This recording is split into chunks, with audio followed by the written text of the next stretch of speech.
Hello and welcome back with a new topic, Karmic Relationship.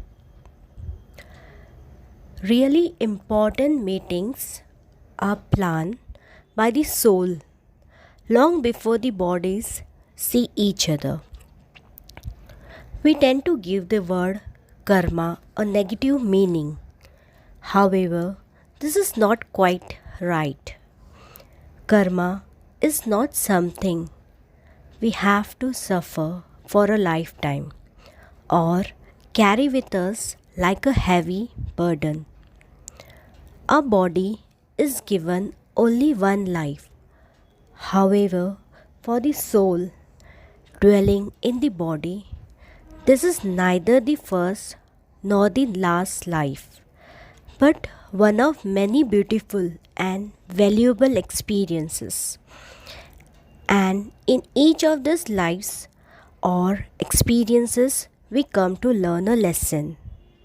The good news about karmic relationship is that we don't have to run away from them. We are currently learning our lessons and facing the task in our lives at an accelerated speed. So, we are getting rid of the karma we have accumulated over a long period. If we decide to leave this relationship and not complete our task or learn a lesson, we will walk into the same shoes again in other relationship with the same issues. Love, acceptance and forgiveness give great power to complete karma with the other person. Change. Will the other person change is their choice. And often, by feeling the shift in your attitude, the loved one also changes. And the relationship with the same person enters a whole new and different level. Emotional trauma, conflict, and burnout are common features of a karmic relationship. Even though you may feel deeply connected to the other person, karmic relationships are often seen as teaching relationships that bring important lessons and growth opportunities to those involved. While they may not always last in the traditional sense, the love and connection within them can still be very real. Karmic relationships are often intense, challenging, and emotionally charged. They can't be short lived because they bring out the highest of high but also the lowest of lows, resulting in emotional exhaustion. Common signs you are in a karmic relationship include restricted financially, always taking from you, isolation, no contact with friends, no work, no family, calling just for sex, then ignoring you, purely physical. Lies will lie even when caught, leaving an immediate powerful connection with the other person, having a sense you have met before, patterns of ongoing conflict, noticing unresolved challenges from past relationship or childhood emerge, being on an emotional roller coaster, emotional burnout, feeling a sense of obligation rather than a genuine connection. Karmic relations start instantly. They are full of jealousy and suspicious. Karmic bonds are selfish. Anger, abuse, and emotional rage are involved in it. Learning lessons is never a reason to justify staying somewhere you aren't safe mentally or physically. If a karmic relationship makes you feel unsafe, it's time to leave.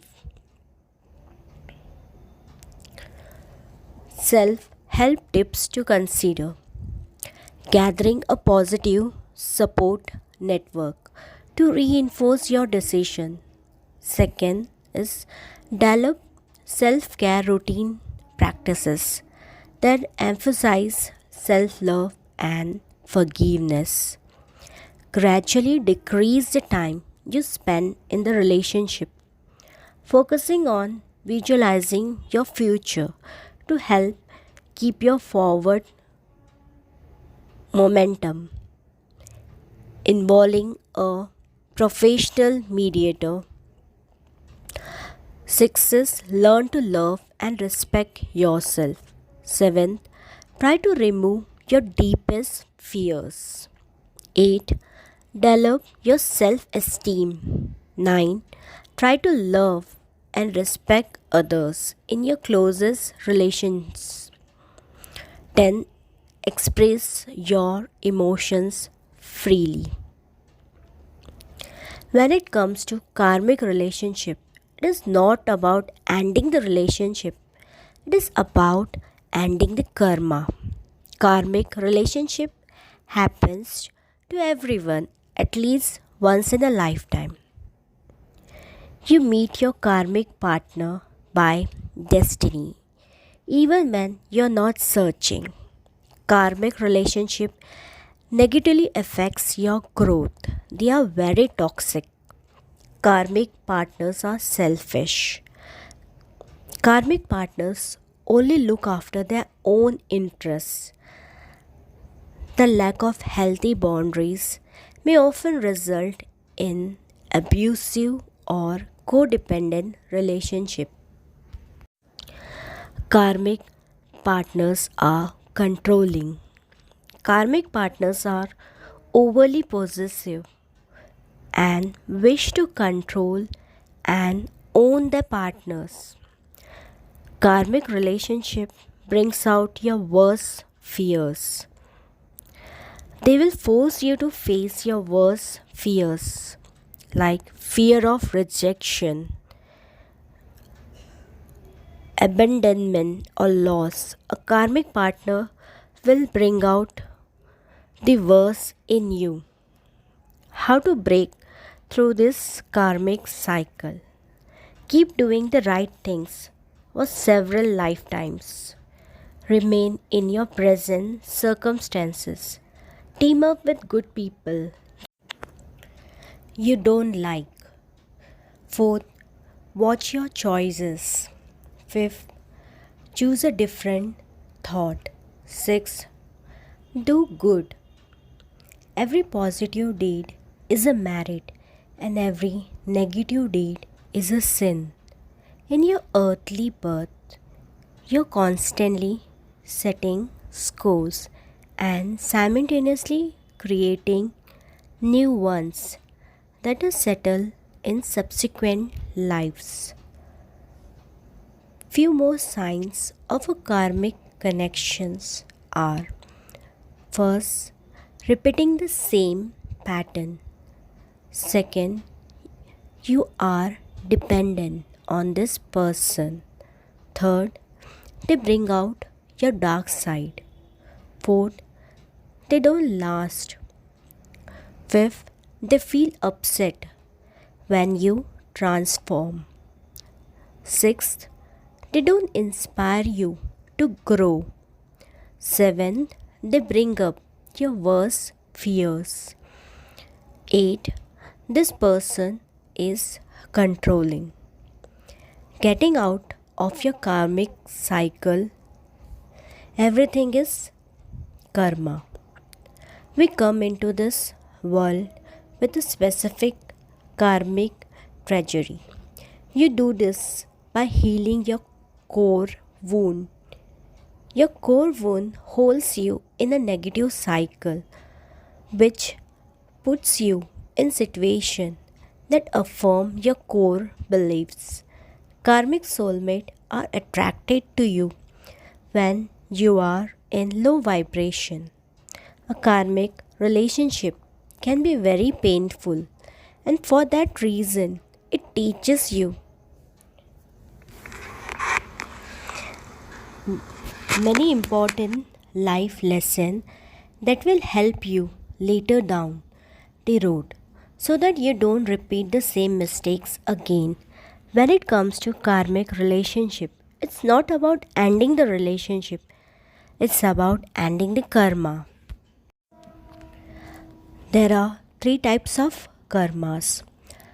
The one done in the mode of goodness. With this type, one gains liberation and inner peace. The one performed in the mode of passion. One feels pleasure and becomes attached.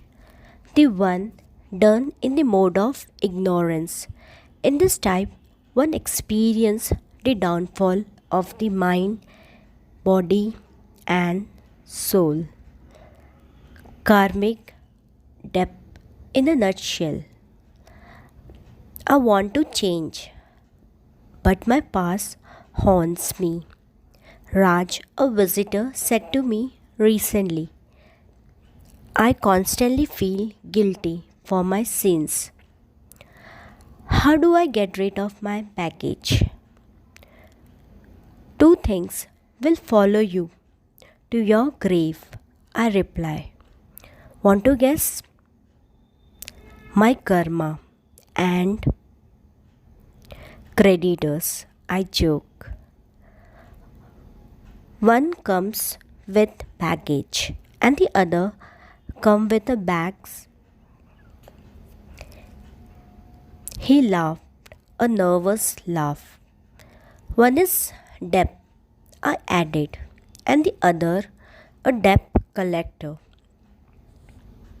Our baggage is an unpaid debt, and in a life we attract all sort of people, some of whom are karmic creditors, and they play the role of debt collectors. What goes around comes around. So keep your circle positive. Speak good words. Think good thoughts. Do good deeds. If you focus on hurt, you will continue to suffer. If you focus on the lesson, you will continue to grow. No need for revenge. Just sit back and wait. Those who hurt you will eventually screw up themselves. And if we are lucky, God will let you watch. Sometimes you have to suffer in life, not because you were bad, but because you didn't realize when and where to stop being good. If you feel like you're losing everything, remember that trees lose their leaves every year and still they stand tall and wait for better days to come. Thank you. Bye and take care.